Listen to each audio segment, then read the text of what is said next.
G'day, this is Chris Savage from Ariel Ministries in Australia, welcoming you to this session of the Minor Prophets, and we're continuing in the book of Hosea.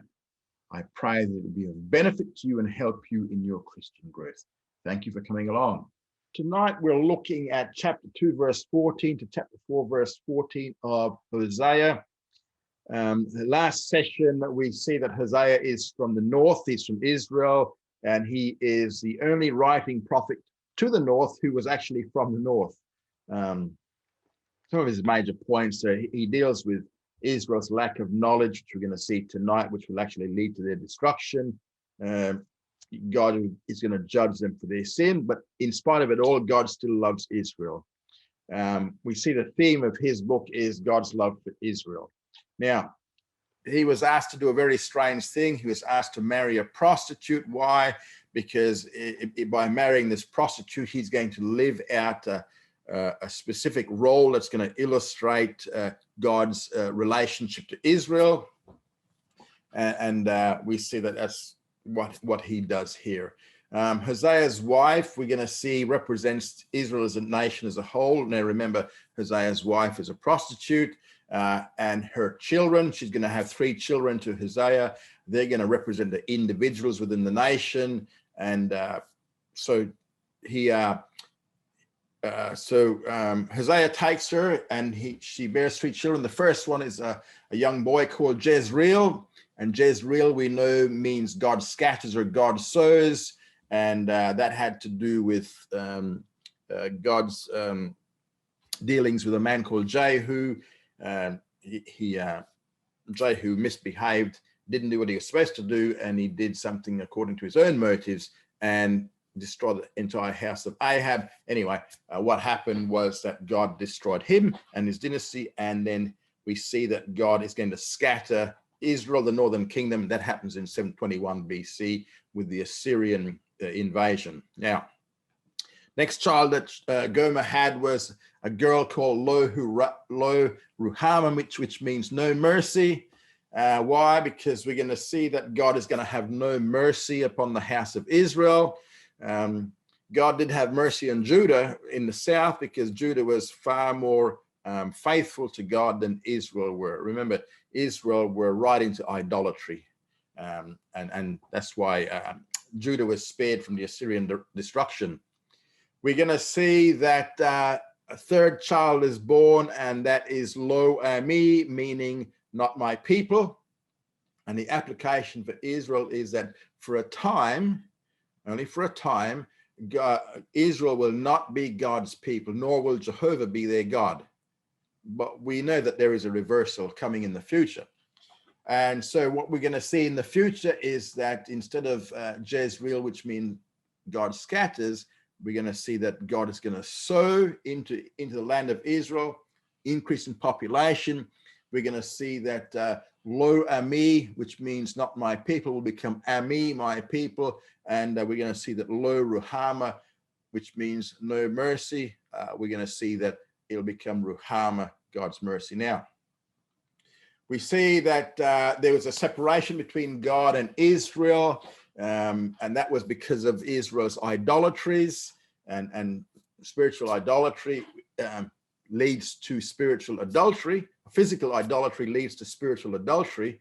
And that is why there was a divorce between God and Israel, the nation. And that happens, we see in Jeremiah's book.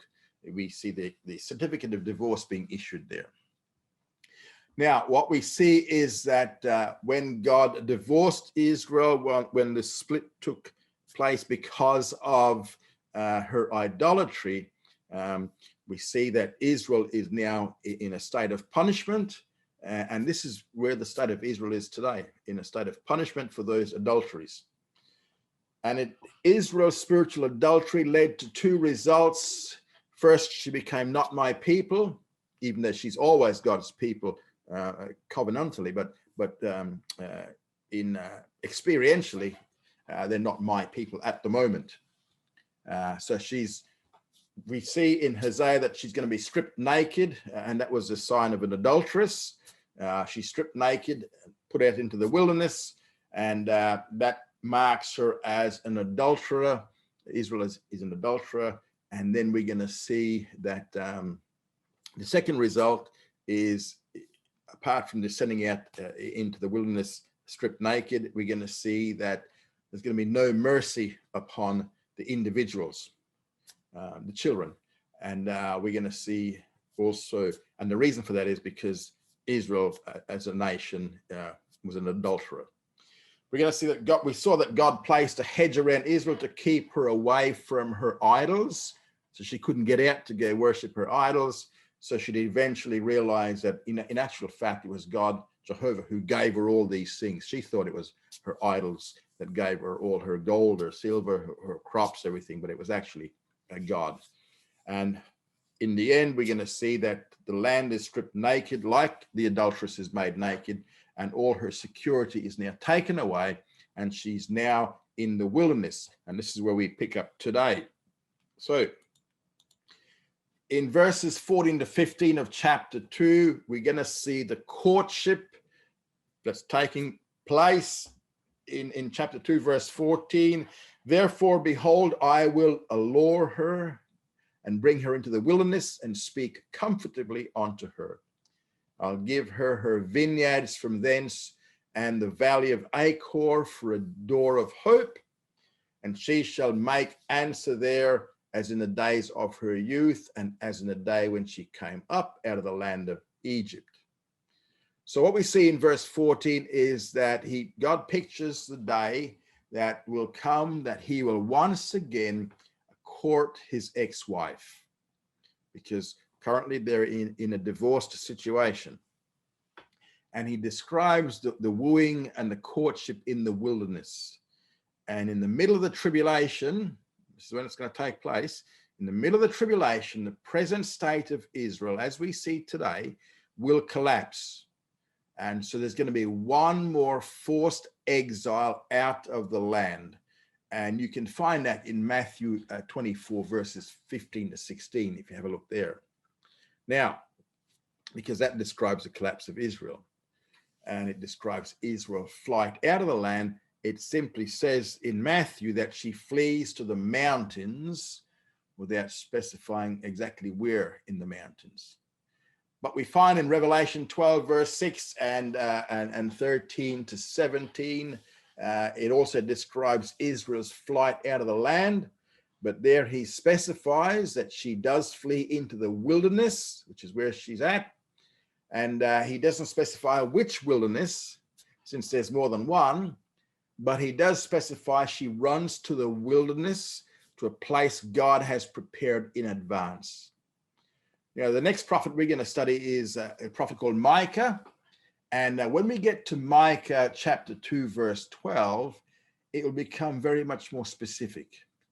And the specific place that Israel is going to flee to is a city known in Hebrew as Bozrah, B-O-Z-R-A-H, or most people today know it as Petra. And Petra is within the wilderness of the land of Edom, or what is today southern Jordan. So that's where in the tribulation period, Israel are going to flee to that spot. And that's the wilderness. And to that place, to that city, Bozrah or Petra. And there, God is going to once again woo or court his ex-wife. In the last 3 days of the tribulation, as we're going to see when we get to Hosea 5 and 6, the nation as a nation, his wife, will repent and return to him. And that's when these blessing promises spelled out in the following verses here are going to be fulfilled. So that's verse 14. Okay, so when Israel responds, he says here, the valley of Achor will become a door of hope. Now, the word Achor or valley of Achor means the valley of troubling. It became known as that because of what happened back in Joshua chapter 7, verses 24 to 26.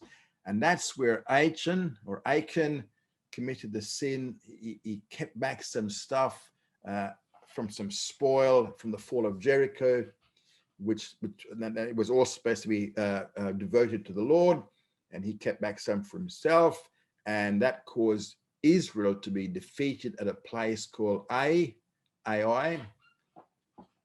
And so Achan was Israel's troubler. And so that area became known as the Valley of Achor, or the Valley of Troubling. But now what we're going to see is with Israel's repentance, the Valley of Achor now becomes a door of hope and a door of new victory and conquest. Because back in Joshua's day, Achor was the base from which Israel as a nation moved into her new territory under Joshua, and it became a base of conquest in history. It will become a base of conquest in prophecy when Israel returns. And we can see that also in Isaiah 65, verses 9 to 10. Now, what that will result in, we see in verses 16 to 17, is the removal of all remembrance of idolatry. Verse 16, chapter 2, and it shall be at that day, says Jehovah, that thou shalt call me Ishi, and shalt call me no more Baali. For I will take away the names of the Baalim out of her mouth, and they shall no more be mentioned by their name. Now, this seems pretty strange verse, but we need to just understand the context here. What we see here is that Hosea is showing here the transition from Baali, B-A-L-I,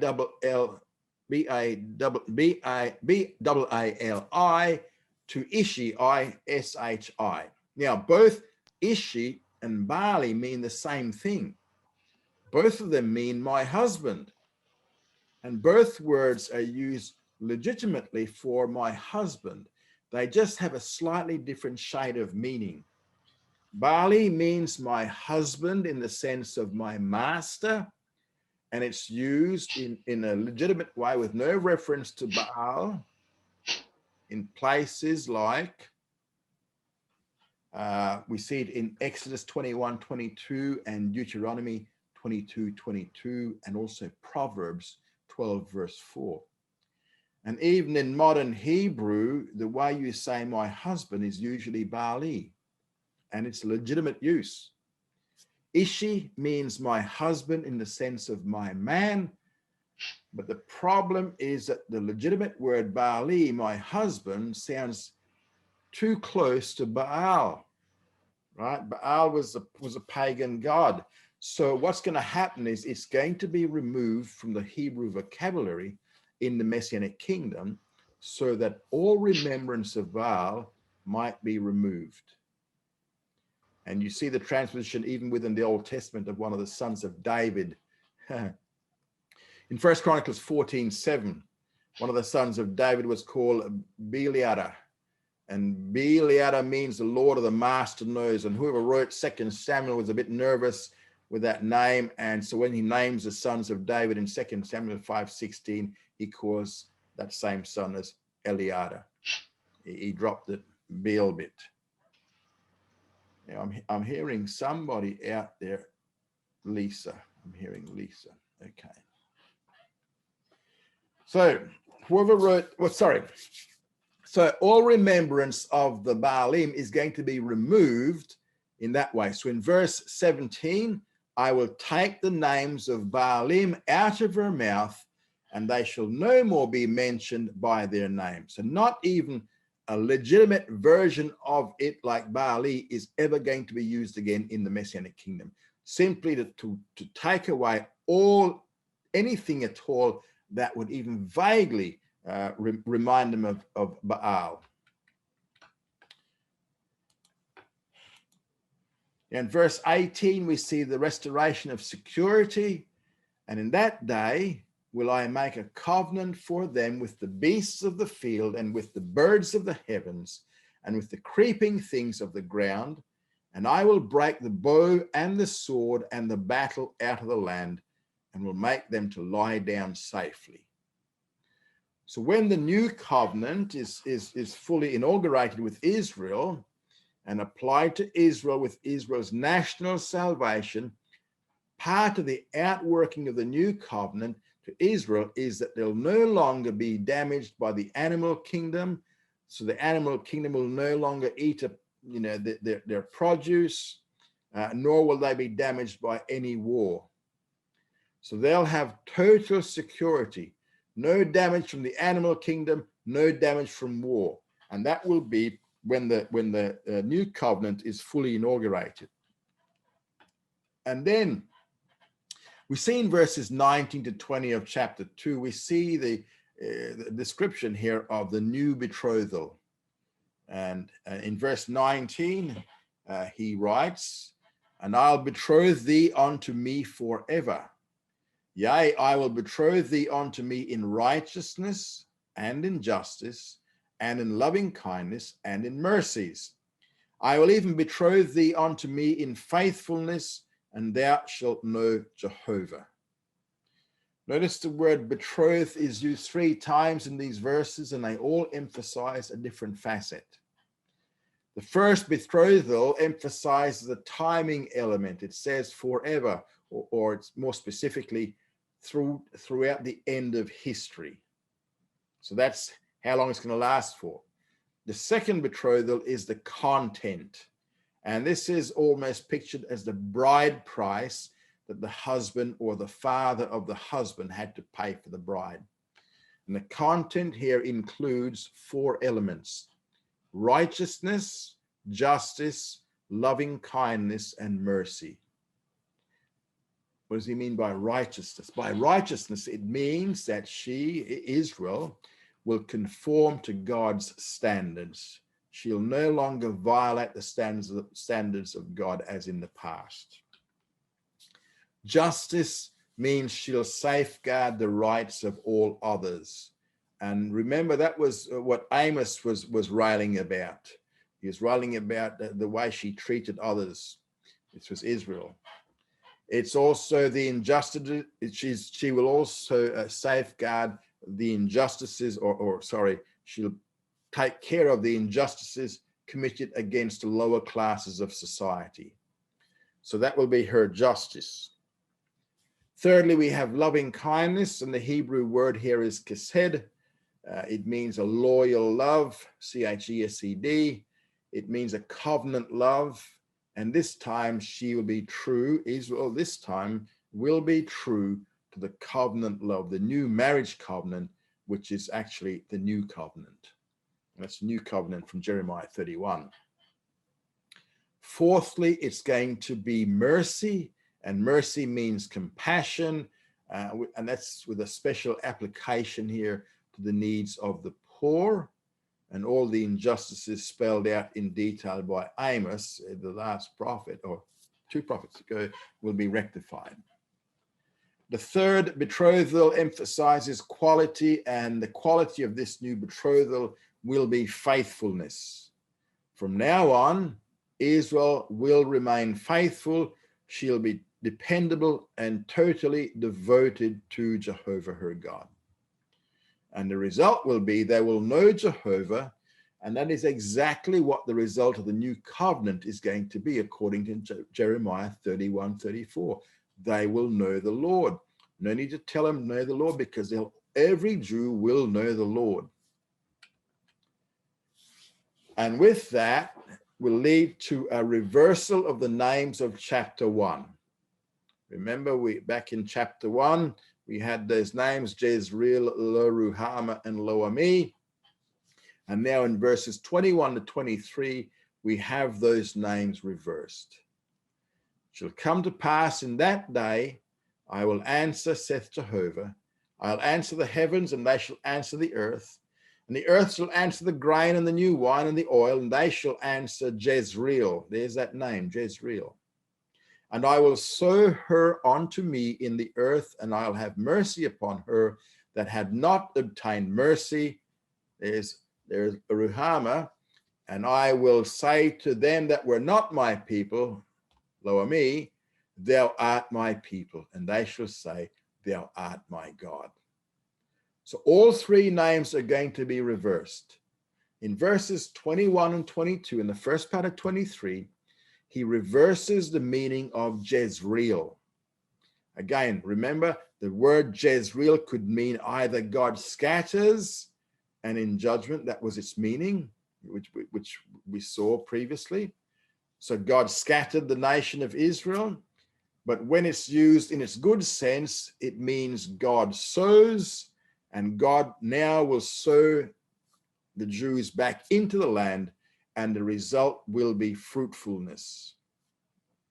And the fruitfulness will now be coupled with cooperation of both the heavens and the earth, and therefore it's going to be abundantly fruitful. The land will be abundantly fruitful. In verse 23, we see that there's one daughter back in chapter 1 who was named Lo Ruhamah, which meant not obtained mercy, did not obtain mercy. But now that name is switched to simply Ruhamah, one that has obtained mercy. So Israel is going to obtain mercy, because now he says, I will have mercy upon her that had not obtained mercy. Or I will give Ruhamah to her that was Lo Ruhamah. So we see here all those three names have now been reversed out. And finally, we see the final child who was named Lo-Ami, not my people, but now they do become my people. So he says, thou art Ami, you are my people. Though previously they're not my people, Lo-Ami, and so every name of chapter 1 is now reversed from negative to positive, from cursing to blessing. So there we have, in the future, we will have those three names reversed. Now we see the second commission to Hosea in chapter 3, verses 1 to 3. In chapter 3, verse 1, Jehovah said unto me, this is the second commission, go again, love a woman beloved of her friend, and an adulteress, even as Jehovah loveth the children of Israel, though they turn on to other gods and love cakes of raisins. So I bought her to me for 15 pieces of silver, and a homer of barley, and a half homer of barley. And I said unto her, thou shalt abide for me many days, thou shalt not play the harlot, and thou shalt not be any man's wife. So will I also be toward thee. Now, based upon what he is told in this second commission in verse 1, the picture here is that Gomer has become an adulteress who has now been sold into slavery. So somewhere between chapter 1 and chapter 3, after producing these three children for Hosea, she left him. Gomer left him. And she had had many affairs until she was virtually used up. And finally, she was now sold into slavery. And basically, Hosea is told to go to the slave market where she's on sale and buy her back.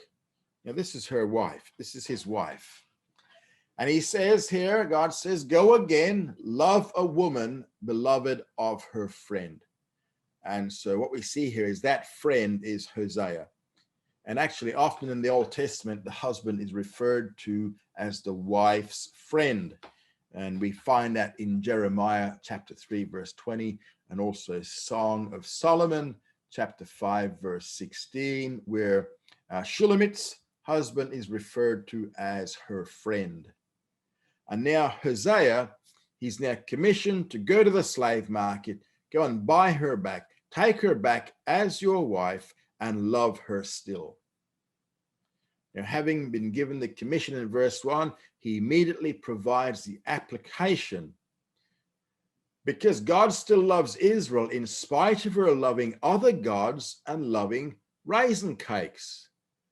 You'd think, what's the big deal with raisin cakes? Yes, she loves other gods and she loves raisin cakes. Now, again, there's nothing wrong with raisin cakes, if you like raisin cakes. But what we see here, again, these are the symbols in the Old Testament. In the Old Testament times, raisin cakes was a symbol of erotic passion. And that's why we find it in the book like Song of Solomon in chapter 2, verse 5. In that context, in Song of Solomon, it's used in a good sense. It's an erotic passion used like that between husband and wife. However, raisin cakes was also used to worship idols. And two examples of this are Jeremiah chapter 7, verse 18 and Jeremiah 45, verse 19. And that's the sense that it's being used here. It's being used to worship these other gods. So the women used to make raisin cakes for the Queen of Heaven, which was an idol. In verses 2 to 3, Hosea obeys, and in verse 2, he buys Gomer, and the way it's phrased, you can miss the emphasis here, but the price that he paid for her was 15 pieces of silver and then 1.5 homer of barley. Now, that's equivalent to another 15 pieces of silver. And so the price that Hosea paid for Gomer out of the slave market was 30 pieces of silver.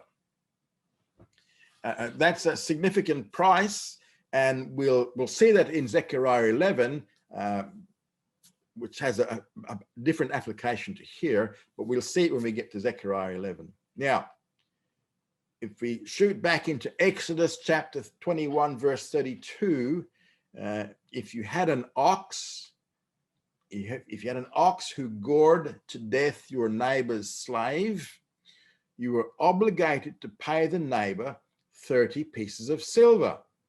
Why? Because that was considered the valued price of a dead slave. And so, when we get to Zechariah 11, we're going to see that there are certain applications there, but the application here is a little bit different to what we're going to see in Zechariah. The point here is that Gomer, she has literally been used up. There's no use for her anymore. She's no longer appealing to anybody. Nobody wants her sexual favors anymore, not even to pay for them. She's been sold into slavery, and all she's worth is the valued price of a dead slave. And now nobody wants her except for one person, Hosea. Hosea is willing to pay the price of 30 pieces of silver. So he goes, he buys her back, he brings her home, but then in chapter 3, verse 3, she's going to suffer some deprivation for a period of time. She's to abide many days without two things. First thing, for many days, she's no longer to play the harlot. She's no longer to play the adulteress. And second, for a long time, she's not going to be playing the wife either. In other words, there'll be no conjugal rights. And Hosea will be exactly the same way towards her. They'll have no sexual relations for a period of time. That will be her deprivation, but it's only for a set period of time. It doesn't tell us how long, but there's a set period of time. Now, how does this apply to the wife of Jehovah, Israel? We see this in verses 4 to 5 of chapter 3. Here's the application. Verse 4. For the children of Israel shall abide many days without king and without prince and without sacrifice and without pillar, without ephod or teraphim. Afterwards shall the children of Israel return and seek Jehovah their God and David their king, and shall come with fear unto Jehovah and to his goodness in the latter days. Now, verse 4 relates back to verse 3, the many days of deprivation. For many days, the wife of Jehovah will have to do as a nation without several things. She's going to have to do without king and prince, meaning for many days she'll have to live without civil authority, without a Jewish government. Now, with the Babylonian captivity, from then on, she was without a king. though she retained princes. But after the Roman destruction in 70 AD, she was then also without a prince, without a king after Babylon, without a prince after Rome.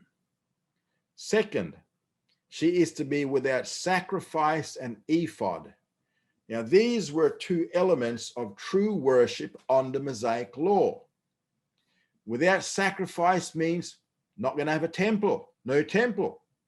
Without ephod, which was a garment of the high priest, no priesthood.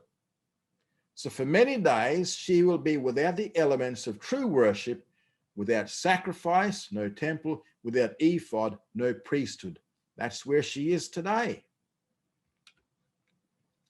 Also, we see the third thing, she's also going to be without pillar and teraphim. These were two elements of false worship and they were involved in idolatry. Pillar refers to temple gods, Pillar, and teraphim refers to those little household gods. So on one hand, she's going to be without true worship, and on the other hand, she'll be without false worship also, but at the same time, without a relationship with God. And that is Israel's present status. That is the status of the Jewish people as a whole today. She's without true worship, but Israel is no longer characterized by idolatry either. So on one hand, she doesn't have the things she needs for true worship, but on the other hand, she's not guilty of idolatry either. But also, sadly, she's not in any relationship as a nation with God. She's still suffering the many days of her deprivation. Now, ultimately in verse 5, the restoration will come. Afterward, that's after the many days of deprivation which she's in today, in the latter days, those latter days are similar to what you see in Joel chapter 2, verse 28, Israel will return. Israel will seek two things. Israel is going to seek Jehovah their God and David their king. Now, we take Jehovah their God to be the Messiah. That's who he will be. And David their king to be that co-regent in that government which we spoke of in last session. Because again, in the Messianic kingdom, David will be Messiah's co-regent over Israel, just as a church will be co-reigners over the Gentile nations. And you can see this in Jeremiah chapter 30, verse 9. And also you can see it in Ezekiel 34, 23 to 24, and Ezekiel 37, 24 to 25. And so what we see here is that Israel is destined to come with fear to Jehovah and to his goodness in the latter days when she undergoes her national regeneration, her national salvation. So, first part of the book of Hosea, the message of Hosea's marriage has 6 basic points. First up, the kingdom will be destroyed. Israel, the northern kingdom, will be destroyed, and the nation will be scattered. Jezreel, in the sense that God scatters. God scatters the northern kingdom. She'll be without mercy, lo ruhama. Experientially, she will no longer be God's people, and so she'll be called lo ami, not my people. But in the future, Israel will be sown to Jehovah, and we will see Jezreel in the sense that God sows. So God is going to sow Israel back into her land. And then we're going to see that she will become God's people, Ami, and then she'll obtain mercy, Ruhama. Now, Jesus the Messiah rules the whole world, right? But there's going to be 2 branches of government. There'll be a Gentile branch, and the church saints will co-rule with Messiah over the Gentile nations. There'll also be a Jewish branch of government, and David, will co-rule with the Messiah over Israel. Israel will become the head of the nations, and Gentiles, the Gentile nations, will become the servants of Israel. But these are the living Gentiles who survive the tribulation, who go into the kingdom. It does not refer to Gentiles of the church, because they do not become servants. They will co-rule with Messiah over the Gentile nations. Now here we are into the second part of Hosea's book, the message of Hosea's prophecies, and this runs from chapter 4, verse 1, right down to chapter 14, verse 8. Basically, there are four major messages in this section. We're going to see the sins of Israel, the judgment and the return of Israel, the rightness of Israel for the judgment of destruction, and Israel's sin, and then we see God's salvation. Okay, so first up, we're going to see the sins of Israel, and this is chapter 4, verses 1 to 19, and in that, we're going to see Jehovah's controversy with Israel in verses 1 to 5. This is chapter 4, verse 1. Hear the word of Jehovah, ye children of Israel, for Jehovah hath a controversy with the inhabitants of the land, because there is no truth, nor goodness, nor knowledge of God in the land. There is naught but swearing and breaking faith, and killing and stealing and committing adultery. They break out, and blood toucheth blood. Therefore shall the land mourn, and every one that dwelleth therein shall languish, with the beasts of the field and the birds of the heavens. Yea, the fishes of the sea also shall be taken away. Verse 4. Let no man strive, neither let any man reprove. For thy people are as they that strive with the priest. And thou shalt stumble in the day, and the prophet also shall stumble with thee in the night, and I will destroy thy mother.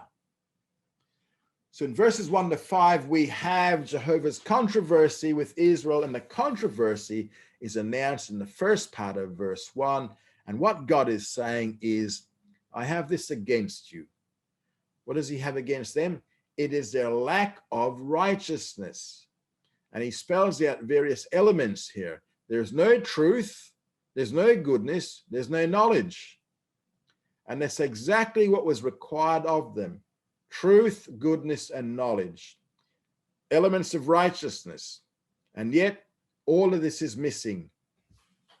Hosea, remember, will especially emphasize a lack of knowledge, that Israel is guilty of not having a knowledge of God.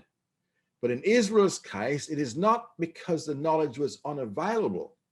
It is because they have rejected that knowledge and now they've lost it. And the reason they lack righteousness in verse 1 is because in verse 2, they are guilty of breaking the law. And he lists several violations of the 10 commandments. And remember, the 10 commandments are only the ones which were written by the finger of God on the tablets of stone. There's another 603. But of the 10 commandments, we see that they are guilty of swearing in violation of the 3rd commandment, breaking faith, violating the 9th commandment, killing, violating the 6th commandment, stealing, the 8th commandment, adultery, violating the 7th commandment. And all of this results in blood touching blood. So they lack righteousness in verse 1 because of violating the law in verse 2. And in verse 3, this will result in judgment upon the land. And again, the picture is one of stripping so that everybody languishes. The animal kingdom languishes, both on earth and the birds of the heavens, even the fish begin to disappear. So every part of the nation is affected.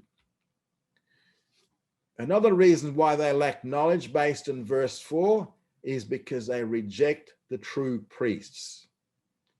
Now, most of us are accustomed to thinking of priests and Levites as merely being in charge of the temple sacrifices and care of the temple. But that was not the only, that was that was only one key function of the priesthood. Another major function of the priesthood under the law is that they were to be teachers of the law. They were to teach the people the Mosaic law. Because in those days, it was impossible for everybody to have a copy of Scripture, which actually was impossible, until they developed the printing press. So God assigned the tribe of Levi to be the Bible teachers of that day. And that's why the tribe of Levi was not given any territory of their own. If you look at a map that outlines the 12 tribal divisions, you will not see a section of the country set aside for Levi. Instead, what happened was that every tribe, every one of those other 11 tribes had to set aside cities within their tribal district for Levites to live in. So every tribe had Levitical cities where the Levites lived. Now remember, the Levites were responsible to maintain the copies of the law. They would make new copies as the old ones wore out, and they were to teach the content of the Scripture to the other 11 tribes. They were the teachers of the law, and this is brought out by Leviticus chapter 10, verse 11, and Deuteronomy 17, 8 to 11, and Deuteronomy 31, 9 to 13. But the point of this verse here is that the true priests, the spiritual priests, were teaching, or what they were teaching was being rejected by the masses. They weren't listening to them. They were striving with the priests, and failure to obey the priests in what they taught would often incur the death penalty, according to Deuteronomy 17, verse 12. So in verse 5 of chapter 4, he lists some of the results of striving with a righteous priest. It says the people stumble, the false prophets stumble, and thy mother, remember that the mother means the entire nation, they stumble also.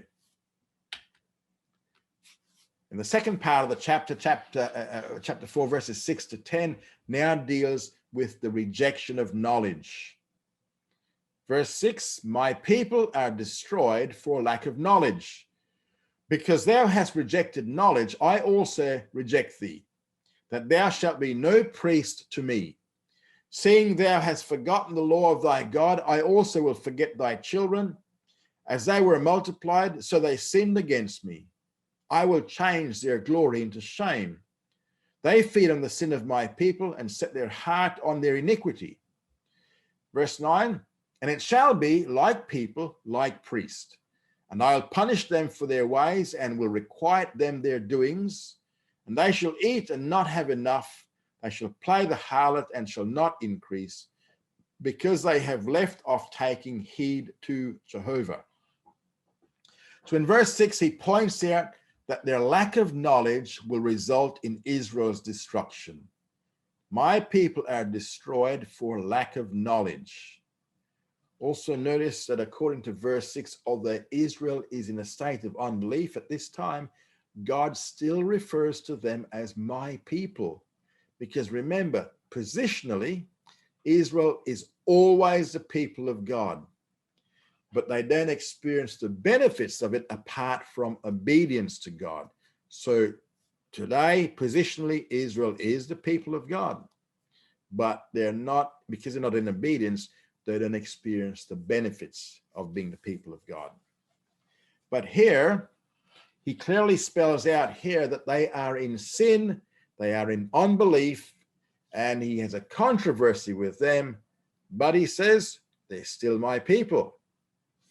But it is their lack of knowledge that will lead to their destruction. Now, why do they have this lack of knowledge? In the second part of verse 6, he spells it out. On one hand, most of the priests by this time have become false priests, and therefore they fail to teach the people righteousness according to the scriptures, according to the law. And their lack of knowledge is not because the knowledge was not available, but he spells out here, they have rejected the knowledge. The knowledge was available, it was there, but it was rejected by them. And because they have rejected the knowledge, God will reject them from the priesthood. The false priests, these are the false priests. Because they have forgotten the law, God will now forget them. And the principle is obedience is a prerequisite to the knowledge of God. Obeying God is a prerequisite of having a knowledge of him. Verses 7 and 8, he spells out in further detail the sin of the priesthood. In verse 7, as the priesthood increased, so did their sins increased. Now, most Levites in Israel, instead of becoming teachers of scripture, became teachers against it. This was in this day. And in verse 8, they're guilty of feeding on the sins of the people. So what they did was they would lead the people into sin and into iniquity and then make their living off of them. And the result we see in verses 9 to 10, like people, like priests, God is going to make sure that it's carried out in two ways. Like people, like priest in punishment, we see in verse 9, the people and the priest are equal with respect to sinning, so shall they be equal in relationship to punishment. And like people, like priests in sin in verse 10, the end of verse 10, he again here spells out the reason for the judgment. He says they have left off taking heed to Jehovah. They've simply quit obeying him. The people have done so, and the spiritual leaders have done so as well. They have rejected the knowledge and now lack of it, and the lack of knowledge will lead to their destruction. Then we see now the results of the rejection of the knowledge in verses 11 to 14. Whoredom and wine and new wine take away the understanding. My people ask counsel at their stock, and their staff declareth unto them. For the spirit of whoredom has caused them to err, and they have played the harlot, departing from unto their God. They sacrifice upon the tops of the mountains and burn incense upon the hills, on the oaks and poplars and terebinths, because the shadow thereof is good. Therefore your daughters play the harlot, and your brides commit adultery. Verse 14. I will not punish your daughters when they play the harlot, nor your brides when they commit adultery. For the men themselves go apart with harlots, and they sacrifice with the prostitutes. And the people that doth not understand shall be overthrown. So verses 11 to 14, we see the rejection of knowledge of verses 6 to 10, and it leads to certain results. First up, in verse 11, further lack of knowledge is increased by prostitution and drunkenness, and lack of knowledge of the true, of the true teachings of God. And this leads to drunkenness, and the drunkenness leads to prostitution. Bang the two together, it increases the lack of knowledge. A second result we see in verse 12 is that when they finally do seek knowledge, they seek it from idolatry. They seek it from idols. They ask questions of the stock and the staff, wooden things that can't answer, because failure of the knowledge of the true God always forces people to go looking elsewhere. So those who reject the gospel begin looking elsewhere, like, into Eastern meditation. And the spirit of prostitution, the spirit of whoredom now leads them to further error. And that in turn results in a further departure from God that becomes a vicious circle. But the vicious circle began with the rejection of knowledge available to them of the truth of God. So the result is we have a further departure from God now. They sacrifice on the mountaintops. Now, the Canaanite shrines, which Moses had commanded Israel to destroy, were located on hills or under shady trees, oak, poplar, and terebinth. And this was throughout the northern kingdom. And here many young women, daughters of Israel, took part in sexual rites with male cult prostitutes. And the intent of such acts was to ensure human and agricultural fruitfulness. by making the fertility deities Baal and Asherah, favorably inclined to their offerings and prayers. Now we see a third result in verse 13, and that is false sacrifice and idolatry. A fourth result we see in verse 13 is temple prostitution. Many young women, which are the daughters of Israel, took part in the sexual rites with male cult prostitutes. Now, these women would not be singled out for divine punishment because the men frequented the shrines as well. So we see a fifth result is that punishment is now destined to come upon the men who are responsible for creating temple prostitution. So fathers and husbands should have been setting an example to their daughters, but instead they themselves were sacrificing with prostitutes. And sixth thing we see in verse 14, the people who do not understand are going to be overthrown. On the face of it, it doesn't seem fair. They don't understand, and therefore they're going to be overthrown. But again, their lack of understanding is due to their own rejection of the true knowledge which was available to them. They failed to live up to the knowledge that was there.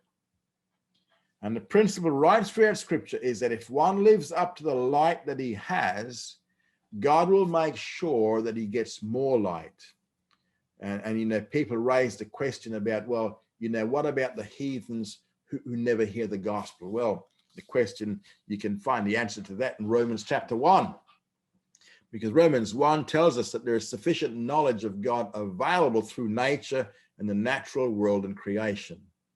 There are things one can conclude from the natural world about creation, such as that a God exists and that he's a God of order, but he's a powerful God. Now, that is not enough to save anybody, but if anyone lives up to the light that he has, God will make sure he gets more light. Any heathen person who draws a correct conclusion from the knowledge available to him in creation, God will then make sure he gets more knowledge.